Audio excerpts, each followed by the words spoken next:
On UI7 News, President Obama and President-elect Donald Trump met at the White House today.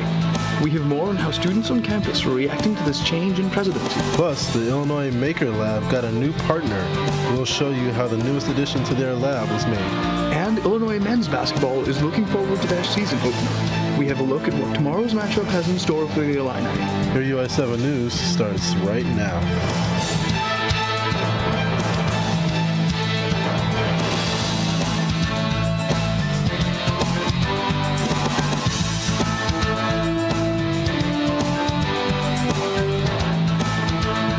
Richmond Journalism Teaching Studio at the University of Illinois campus, UI7 News, your U of I news source.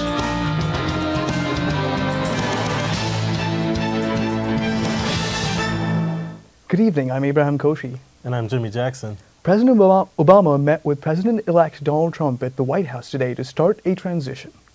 Just 2 days ago, this race had Americans on the edge of their seats, including U of I students. The election results are in, and some people are still at a loss of words today. And what was predicted to be a landslide victory for Hillary Clinton turned out to be a close but exciting night for Donald Trump. University of Illinois' Daniel Stewart recognizes that voters did not want another establishment politician in the White House.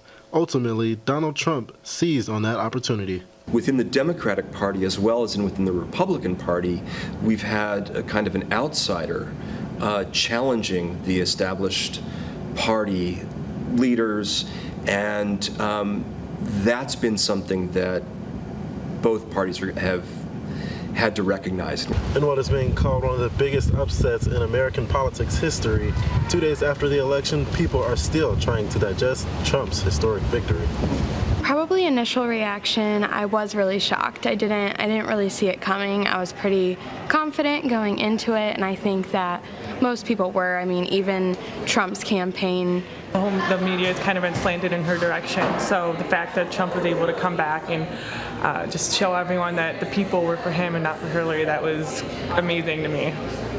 The big question now is, will Donald Trump and the Republican Party be able to work together and across the aisle with the Democrats? Personally, no.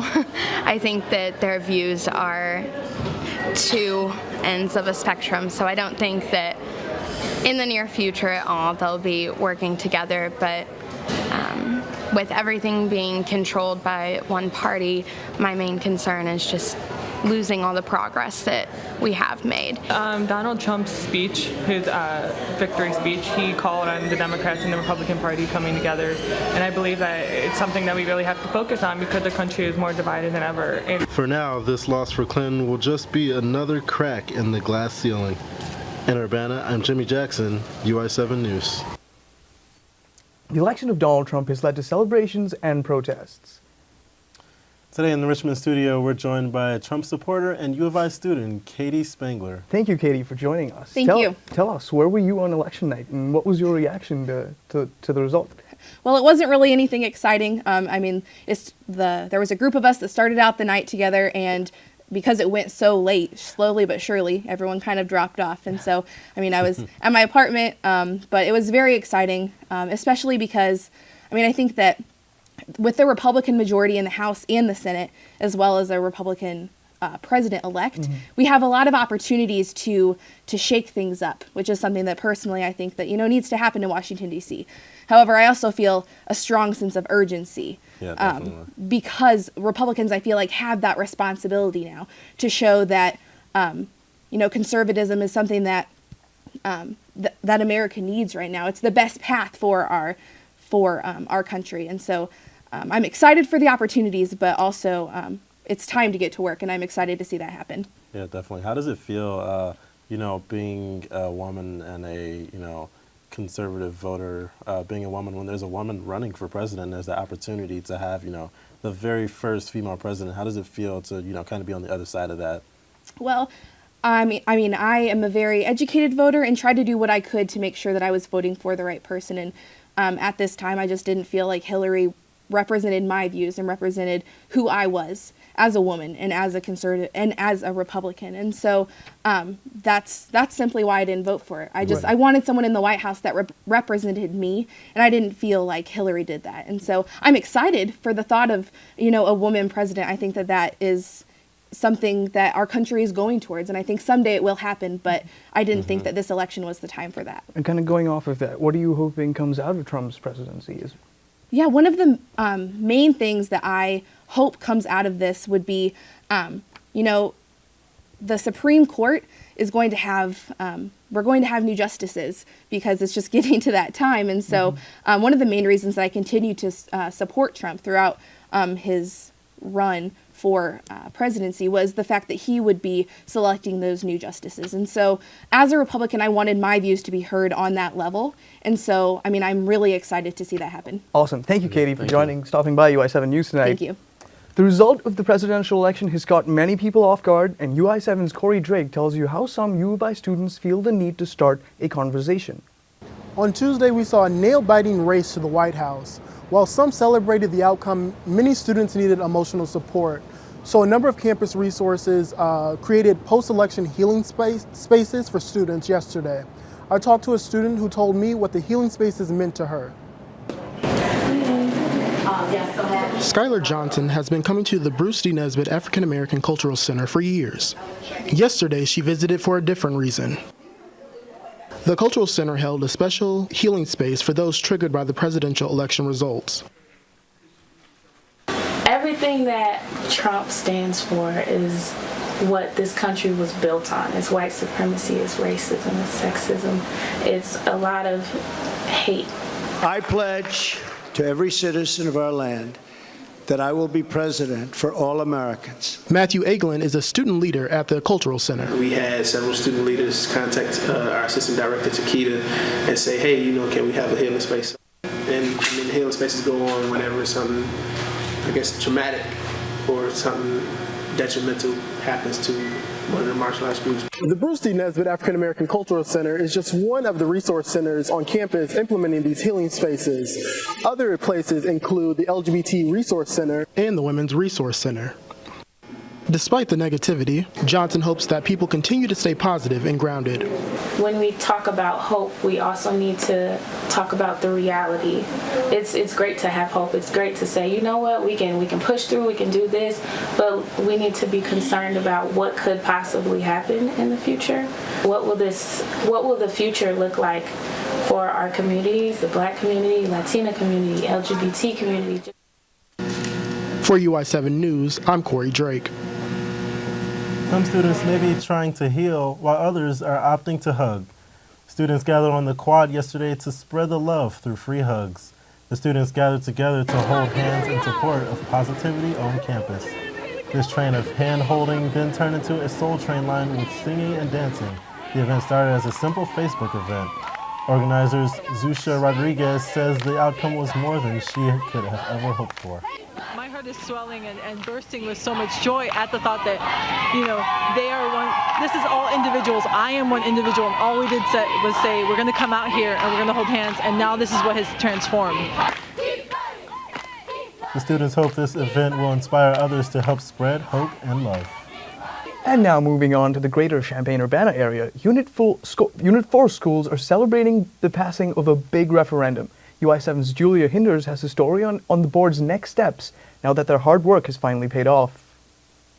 After 3 attempts, hours of campaigning, and getting a community of school members behind it, the Unit 4 referendum was decisively passed Tuesday evening. With about 70% of votes counted in Champaign County, the referendum passed with a 65% vote yes. President of the school board, Chris Kleppel, said Wednesday that the board must now make decisions on how to move forward. I think as we look forward here, moving forward, the board leadership met with administration and kind of discussed next steps and putting into motion some of the things that we had been discussing before. The school board will begin meeting the second Monday in December to begin planning timelines for each of the 8 projects. The largest of these projects is the $83.1 million renovations to Central High School.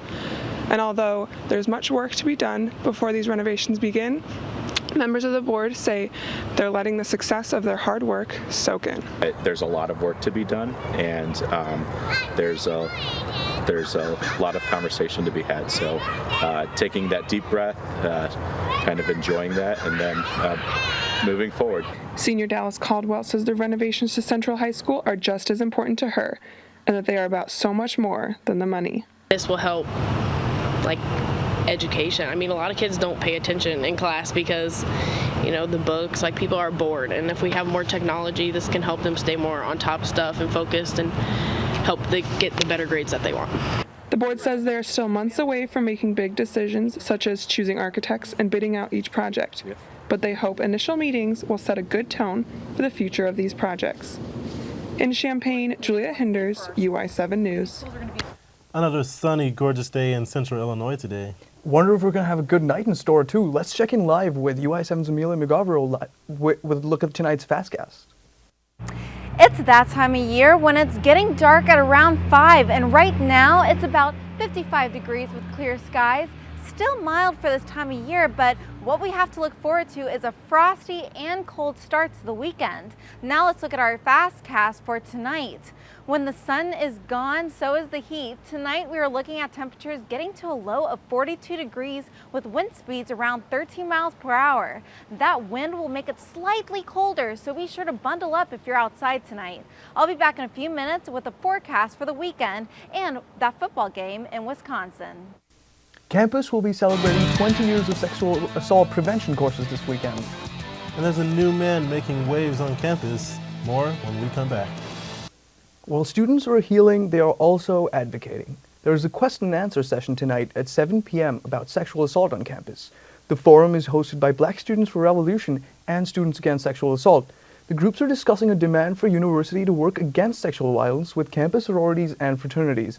UI7 spoke to Kayla Lee, one of the students leading the initiative. And what we're hoping is that fraternity and sorority affairs and the University of Illinois work together to extend funding to make GUARD available for each and every fraternity member on this campus. And we're hoping that what that does is raise awareness about consent and sexual assault. The students hosting the Q&A aren't the only ones working against sexual violence. This weekend marks the 20th anniversary of U of I's first-year Campus Acquaintance Rape Education Workshop, commonly known as FICARE. Assistant Director of the Women's Resource Center, Molly McClay, says the workshop has had a clear impact on students. Students' attitudes shift after the FICARE workshop, and they definitely become aware of resources, how to support survivors, and bystander intervention. Since 1996, the U of I has mandated its first-year students to take the course. It was the first college-mandated sexual assault prevention program in the country. There are new developments for U of I's administration. The university's Board of Trustees today approved a 5-year plan for funding.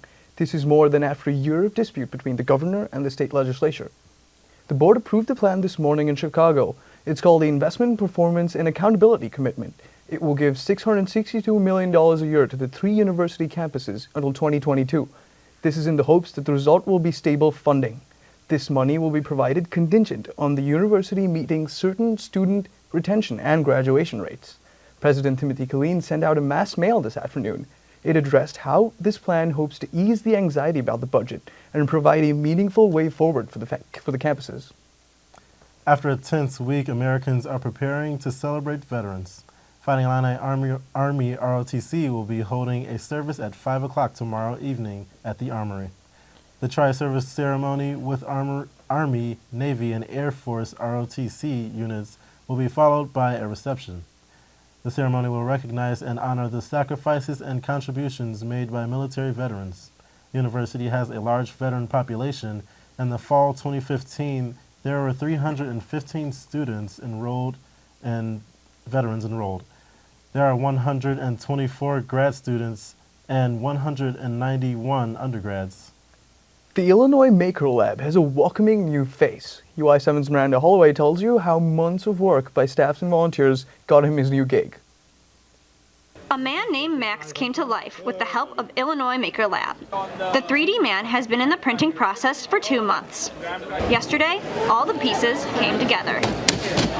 Maker Lab volunteer Erin McKee is happy to see the detailed process build up to making their new artificial friend. First time we're constructing him as a whole person. We've done like little bits and pieces at a time, but we're really excited to see him all come together because we've seen literally every part of him and want to see him all. Maker Lab is the first lab of its kind to take on building a man like Max. One was made before by a manufacturing company called Voodoo. As a smaller operation, Maker Lab director Vishal Shashdev wanted to prove what was possible in a lab like theirs. It was just to show what's possible about building a full life-size model out of desktop printers. And Eric Reinfish, who's the executive director of the lab, thought it'd be a cool project to show off what's possible. Printing the man was not a small task. Each of the pieces took 14 or 15 hours to print. They were made in the third floor Business Instructional Facility lab. When completed, Max will be 6'1", and he'll be made of 88 different parts. These parts are 17 different colors, and no two colors are touching one another. Volunteers and staff members spent time popping in pieces and gluing them together. They recruited help from interested onlookers. So exciting to get people involved out here in Biff. We have people just walking by that are really interested and like me have probably never wandered up to the third floor before and are started discovering what we have to offer and all the cool things you can do with freeprinting. Once all the glue is dry and Max is standing upright, he will be dressing for the season and hanging out in the Maker Lab's Biff studio. In Champaign, Miranda Holloway, UI7 News.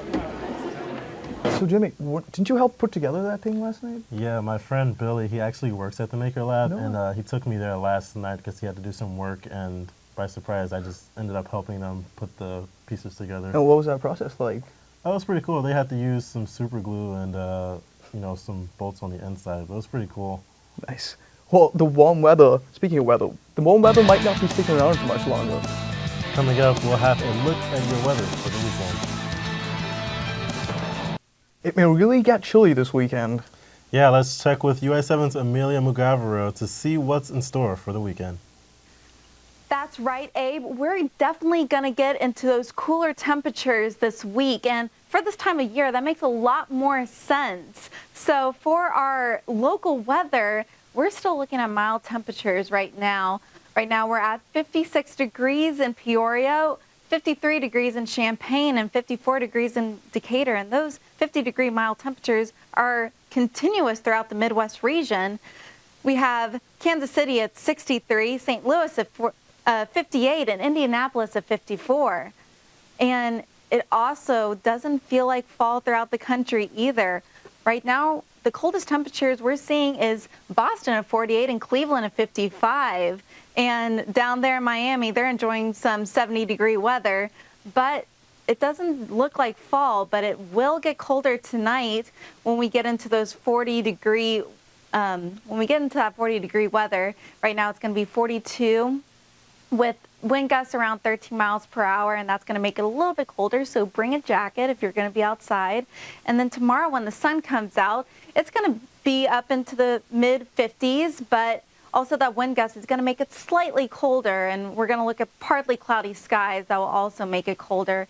But for the 5-day forecast, we're going to see those temperatures drop into our freezing temperatures for the first time in our fall season.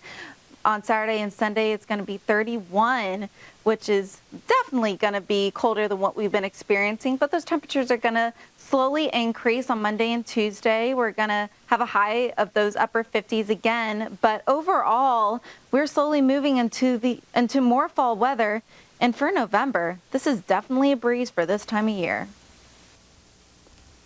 Man, it's been really cold around here. This morning I woke up and my room was like freezing, so I had to close the window. And it's going to be even colder up in Wisconsin this Saturday for the game. Yeah. Are you guys ready to break out your winter coats? I think so. I'm not going to the game, but I'm ready to break out the winter coats. I think we're going to need it. It's going to come handy over the next month before winter break. I'm not ready for 30 degrees. Me neither. We've been blessed with good weather so far. Hey, thanks, Amelia. Joining us now in the studio, we have Devin here with the weather coming up. It's going to be a big weekend for Illini basketball and volleyball as both teams face off against Wisconsin. Basketball also tips off this weekend. We'll be right back with a preview of the game.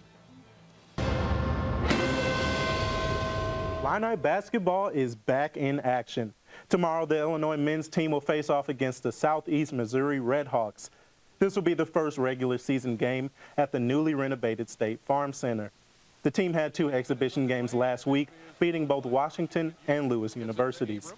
The Illini are looking to get off to a fast start this season after dropping 3 of their first 4 games at the start of last season. The team's first 5 games will be at home, though, and won't have to go on the road until they face off against West Virginia on the 24th at the neutral site of Brooklyn, New York. Perhaps this homestand will give the Illini the fast start they are looking for. Tip-off is at 8 tomorrow night on the Big Ten Network. More Illini basketball news as the Illini have signed 3 student athletes to national letters of intent. The 3 players are 4-star guard Trent Frazier from Wellington, Florida, 3-star guard Javon Pickett from Belleville, Illinois, and 4-star guard DeMonte Williams from Peoria. Coach Gross speaks about his excitement with this year's recruiting class. You know, we feel really good about the start that we've gotten in recruiting. We still have 1 or 2 more that we hope to add, to that class because it's an important class for us, being that we're losing 6 guys. However, Illinois could potentially miss out on the number 1 player in the state and number 25 in the nation, Jeremiah Tillman. The 6'10" big man has not yet signed a national letter of intent with the Illini during the early period, after already committing to Illinois in July. All hope is not lost, though, as the Illini could still sign him during the early period, which ends on Wednesday, or during the spring period, which begins on April 12th. Illini football is coming off of a tough win at home this past Saturday, but it's not going to get any easier as they face off against the number 7 ranked Wisconsin team on Saturday in Madison. The 3-6 Illini are 28-point Vegas underdogs against the 7-2 Badgers. The Illini dropped the game last year against Wisconsin by a score of 24-13. Despite facing off against a tough opponent, Coach Lovie Smith remains excited for Saturday's game. But what an opportunity for our young football team to have a chance to play a great team like that, have to go on the road and play a better game than we played this past week. If the Illini have any hope of ending the season with a 500 record, then they'll have to start with pulling off an upset against a tough Wisconsin team. Though winning 2 of the final 3 games give the Illini just a slight chance at a bowl game.